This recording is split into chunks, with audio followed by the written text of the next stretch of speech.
बर्तमान से दिव्य समय से भव्य समय जो भव्य मंदिर स्थापना करा जाउछि निर्माण शेष समय सरी आसला बर्तमान इनागुरेसन हम कहूँ आपंकर अयोध्या कथा राम मंदिर कथा तो ये बाबद कौन रहा मत शुणु चारिआडे पंचायत स्तर रे फोटो दिया होची इनविटेशन कार्ड दिया होची निमंत्रण दिया होची कहा जाय जे कि अरुआ चावल सेदिन करिवे सेदिन ए अख्यात को जहा कहउचती भलो कथा काई बहुत दिन पर संध्या बेले दीप भी जळिबो सारा भारत रे दीपावली मानेबो संपूर्ण भारत काहे कि ना जेतेबेले राम आसीथले लंका रो आपनकर अयोध्या को से दीपावली अमावास्या दिन आस्तले ठीक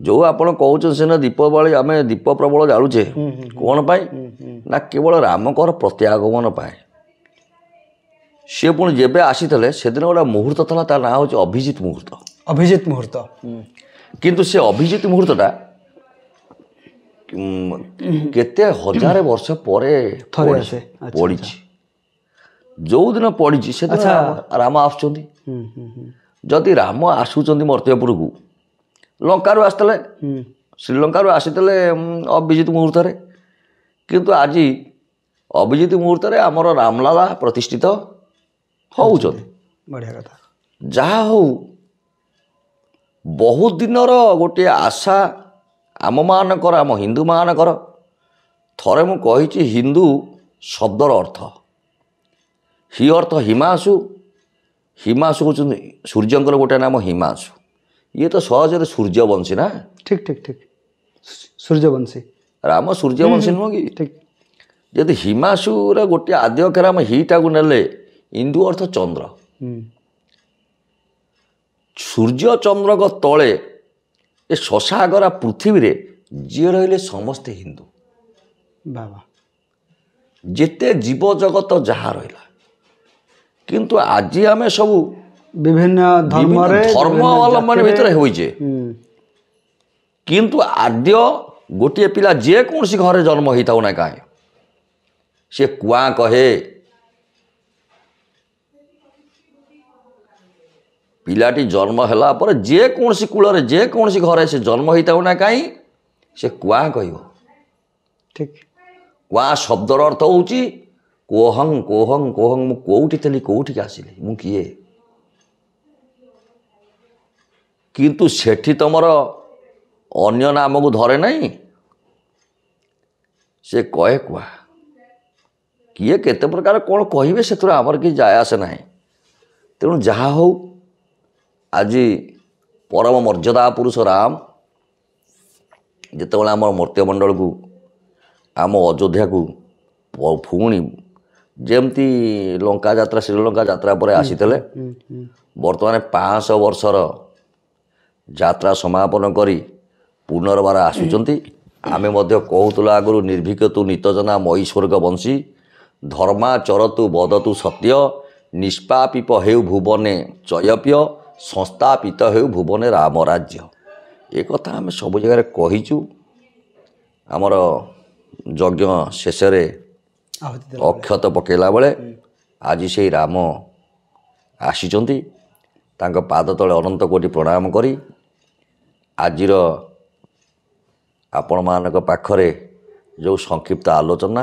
तो गोटे कथा मुझे जाना चाहिए जे कि वर्तमान देखंतु वर्ष वर्ष काल बीती जाइथिला मंदिर हो पारि नथिला तो एमिति समय गोटे मंदिर होची जोठे आमे भी स्वयं तार साक्षी आमे हेले तो एटा किछि गोटे विशेष समय कि हाँ विशेष समय कि परिवर्तन समय नुहे मध्याह्न समय आसूची आउरी परिवर्तन बहुत अच्छी अच्छा यही आरंभ होगा गला जितेबाला राम आसी पहुँची गले तापर देखंतु सबु मंदिर गुड़ाकर काम आरंभ होइछि ठीक ठीक ठीक ओडिसा रे भी संपूर्ण प्रत्येक मंदिर गुड़ाकर काम आरंभ होइछि ठीक ठीक एगना को मंदिर काम न होछि बोली कथा नहीं तार गोटे बेला आसी पहुँची सो मंदिर गुड़ाक आपणकर प्रत्येक पुनरुद्धार होछि और नवीकरण भी होछि हाँ बहुत देवादेवी मंदिर तुम देख आपर आम आउ थे भी गते कहीछु बोधे आपणकर सब ग्राम देवती माने जागृत हेबे ठीक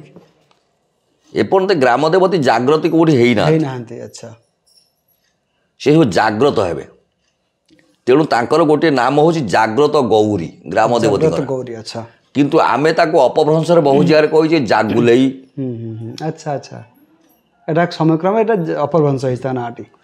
ସିଏ ଯେତେବେଳେ ଜାଗ୍ରତ ସବୁ ହୋଇଯିବେ ଜାଗ୍ରତ ନହେଲେ ଆପଣଙ୍କର ଖେଳଟି ଆରମ୍ଭ ହେବ ନାହିଁ, ଖେଳ ବି ଶେଷ ହେବ ନାହିଁ।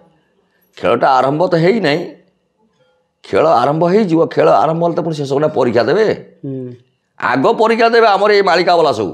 ଆପଣ କହୁଛନ୍ତି ହେଇନାହିଁ ବୋଲି କିନ୍ତୁ ଅନେକ କିଛି ଭାଇମାନେ କହୁଛନ୍ତି, ତାଙ୍କ କଥାକୁ ମୁଁ ଅଶେଷ ଧନ୍ୟବାଦ ଦେଉଛି। କାହିଁକି ସମସ୍ତେ କହିବେ ମହାପୁରୁଷ କହିଛନ୍ତି ଆଗରୁ, କହିଲା ହେଲା ହେଲା ବୋଲି ମହି ଦୁଲୁକିବେ ହେଳାରେ କାଟିବେ ଦିନ। ସମସ୍ତେ କହିବେ ହେଇଗଲା ହେଇଗଲା ହେଇଗଲା କିନ୍ତୁ ହେଳା କରିକି ଦିନ କାଟିବେ। ଆଉ ଯେତେବେଳେ ହବ ସେ ସମୟରେ କେହି ଜାଣିବେନି, କେହି ଜାଣିପାରିବେ ନାହିଁ।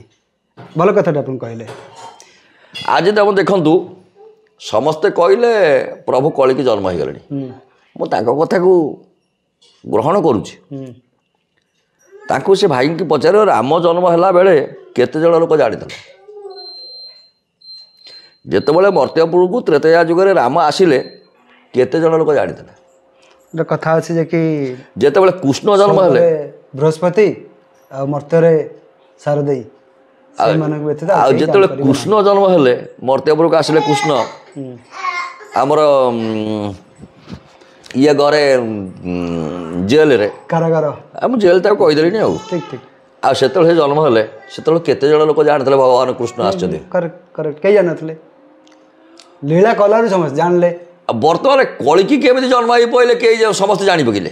ସେ ବା କହୁଛନ୍ତି ଆମ ଗୁରୁ କଳ୍କି ବୋଲି, ବହୁତ କଳ୍କି ବୁଲୁଛନ୍ତି, ଆପଣ ଜାଣିନାହାନ୍ତି ଆପଣ? ଇଏ ବହୁତ କଳିକି ବୁଲୁଛନ୍ତି, ବହୁତ ମହାପୁରୁଷ ଜନ୍ମ ହେଇଗଲେଣି।